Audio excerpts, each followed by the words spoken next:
Describe a good photo of you taken by someone. Describe a good photo of you taken by someone. Okay, so maybe we can start off by talking about using a synonym for the idea of a good photo. We could perhaps talk about maybe a glossy photo or a lovely image. Glossy, it just adds a sense of it being really nice looking. Yeah, so even a nice looking photo. Selfie, if it was taken as a selfie, you took it yourself or your friend took it. And snap. Snap is okay, and if you're going to use it, check it out. Look in the dictionary and check. Does it fit your answer? You could talk about this photo being in your bedroom or in your living room or in your kitchen, and how you blew it up and put it on the wall. You blew it up. That sounds strange, but the meaning is that you made the image much, much larger. So from a small image, it became a much larger, glossy photo when it was blown up. The word in the question, you're talking about taken. Now, the word obviously comes from the verb take. Now, the best thing to do is to use the word take or use the word took, but not taken. Yeah. So when you're using other words with the same meaning, the examiner is going to give you a higher score because you're paraphrasing, and paraphrasing is very important in IELTS. It's very important in every skill, so it's a crucial skill to have. But just using the same root verb, that will lift up your score as well, and that's an easy way to do it. You can say how the photo was taken, or how it was captured,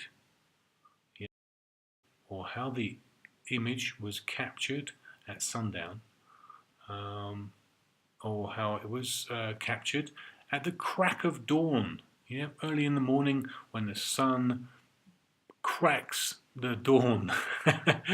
It's not literal, but you can see that that's idiomatic language. The crack of dawn. Again, in this question, and probably every question, is just like you do in stories, just like you do in good descriptions, you go from the bigger picture down to the smaller details. And why you do that is you want to help the listener to see where they are. Yeah, it adds to coherence, it adds to cohesion, because your story needs to fit together nicely. And if you start from the bigger picture and move down to the smaller picture, you're doing exactly that. And again, you're doing what the examiner wants to see to get you a higher score, because you're being more specific. See in the photo. And that biggest thing, we're going down from the big to the small, so the biggest thing is often very eye-catching, or you want to maybe describe it as eye-catching. Maybe she's wearing a red dress, or something in the image, the biggest feature, the thing that you notice first, the very eye-catching thing, and you can talk about that. How it really caught your eye, or really catches, it can catch your eye. And talk about, obviously, why did it catch your eye, and all the reasons why the lady in the red dress stands out in the image. Obviously, it's a photo of you. Now, you maybe know the people in the photo, maybe they're strangers. But there can be other details that would be interesting, the smaller details. And the smaller details can lead you into the background of the picture, which is something you can talk about, and how you can make out something. You can make out, and make out means you can see. So you can just make out the tree in the background. Yeah. You can talk about how there's a beautiful light, or how the sunlight is beautiful, or whatever adjective you'd like there. There's a very, very large amount of wonderful adjectives to use to describe sunlight. And you can talk about how it makes you feel. It makes you feel warm just by looking at the photo, which is why we put it on the wall.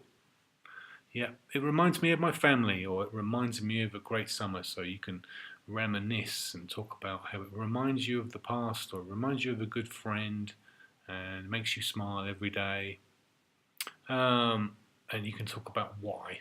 Yeah, and this is a nice expression because it's not difficult to say. Very small words, but it's really very helpful in this kind of thing because you're talking about using almost idiomatic language. And idiomatic language doesn't have to be long, fancy words, but it's words that you can put together. And when you do it skillfully, it pushes your score up. It says idiomatic language on the examiner's notes. So this is idiomatic language. The look he has on his face is priceless. Yeah, the look he has on his face is priceless. Now that is something you're going to need to explain. So you're going to need to know that the meaning of this is that his expression is amazing.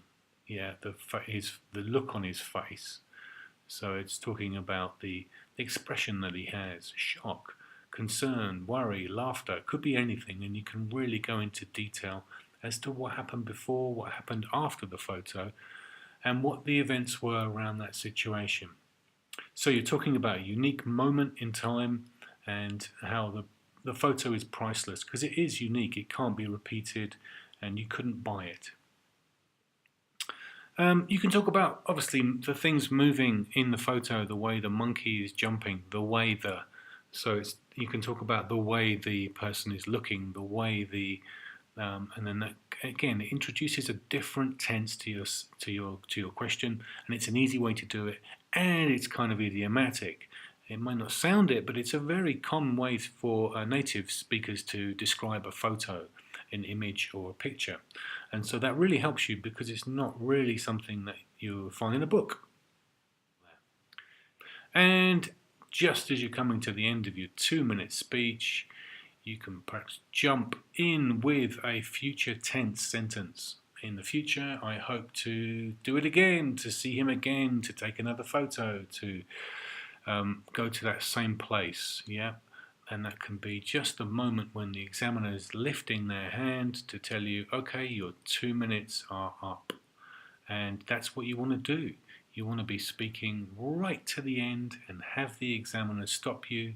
There's no embarrassment. There's absolutely your right to speak for 2 minutes, and that's what you want to do if you want to do well.